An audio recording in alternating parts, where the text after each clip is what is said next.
Hello, today's our topic is transformer winding, which is a part of design of transformer, and this is a topic in subject design of DC machine and transformer.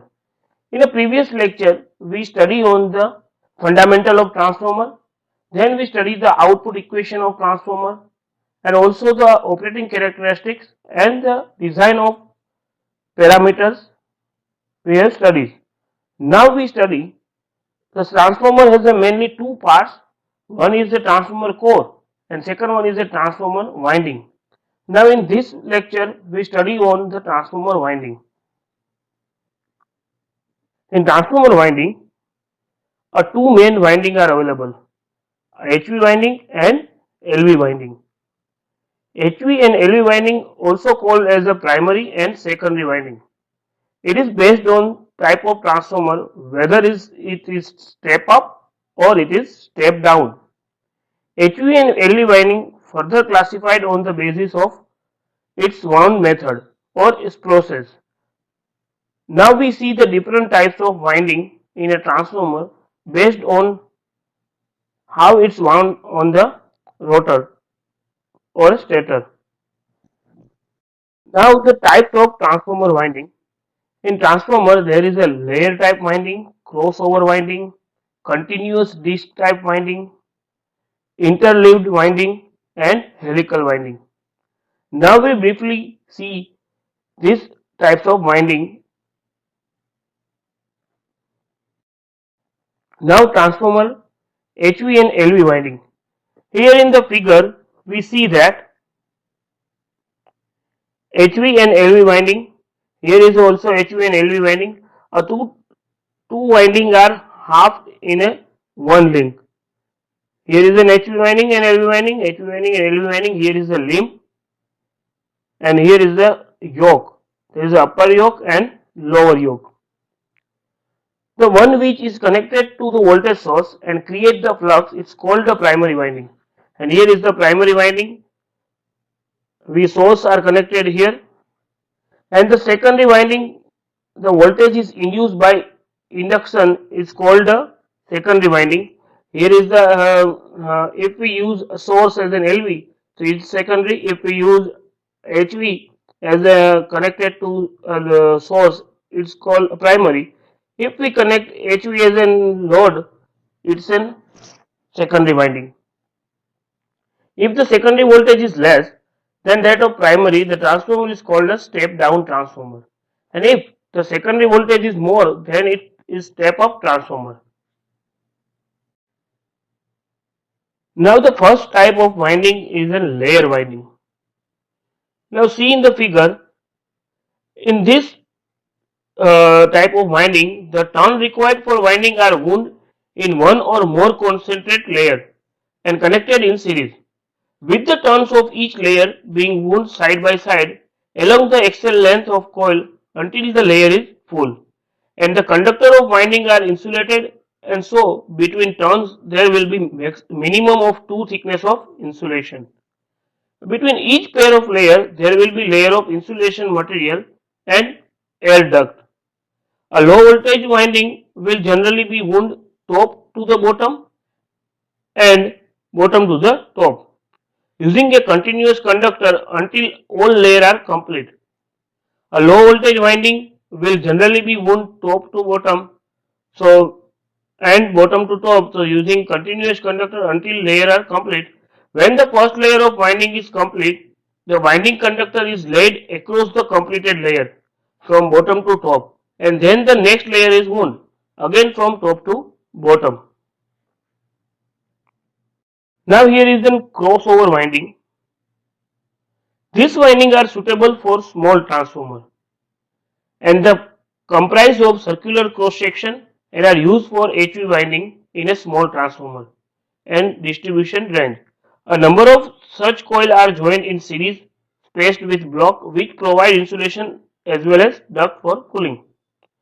Now the conductor are either cotton covered round wires or a strip insulated with a paper. A crossover coil are wound over former and each coil consists of a number of layers with a number of turns per layer. The complete winding consists of a number of coils connected in series. Two ends of each coil are brought out, one from inside and one from outside.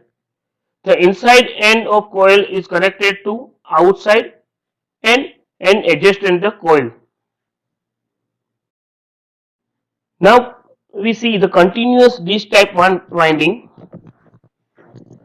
In this type winding, the required number of turns are wound in number of horizontal discs spaced along the axial length of the coil. The conductor is usually a rectangular in cross section and turns are wound in radial direction, one on top of the other and one turn per layer until the required number of turns per disc has been wound. The conductor is then moved to the next disc and the process repeated until all turns have been wound. The disc wound high voltage winding is usually wound in two halves. In order to that, required voltage adjustment tape may be positioned at the electrical center of the winding. In this way, the magnetic or effective length of winding is maintained, irrespective of which tape is used, and therefore the magnetic balance between primary and secondary winding is always close to its optimum. This is essential to maintain the short circuit strength of the winding and reduce the axial electromagnetic force which arises when the windings are not perfectly balanced. Now we see the interleaved winding. In interleaved winding, a disc winding in interleaved disc type winding, two consecutive electrical turns are separated physically by turns which is electrically much further along the winding. We have seen in the figure, it is wound as a conventional double section disc coil but with two wires in parallel.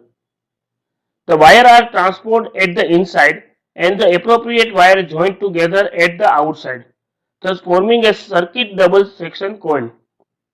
Each electrical turn may consist of two or more wires in parallel, which we see in the figure. Now the another type is helical winding. We have seen in the figure a helical winding. A helical winding consists of rectangular strip wound in the form of helix, which we seen in the figure. Here is the form of helix. The strips are wound in parallel radially and each turn occupies the total radial depth of winding. So here is the each turn occupies the total radial turn of depth of winding. Helical coils are well suited for low voltage winding and for a large transformer. They can also be used for high voltage winding by putting the extra insulation between the layer in addition to insulation of conductor. A helical winding is helically wound around the cylindrical generatrix, leaving a duct gap of 4.5 to 6 mm wide between two adjacent turns around the height.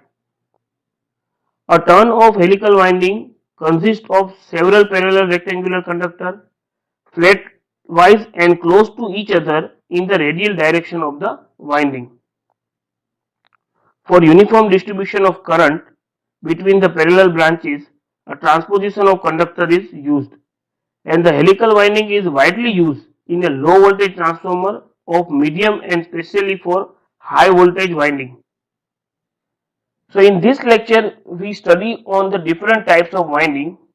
First we study on the LV and HV types, and then based on its wound techniques we have studied number of types of winding in this lecture, like helical winding, layer winding, crossover winding, continuous disc type winding, and interleaved winding. Now in next lecture we study on the transformer mechanical design of winding.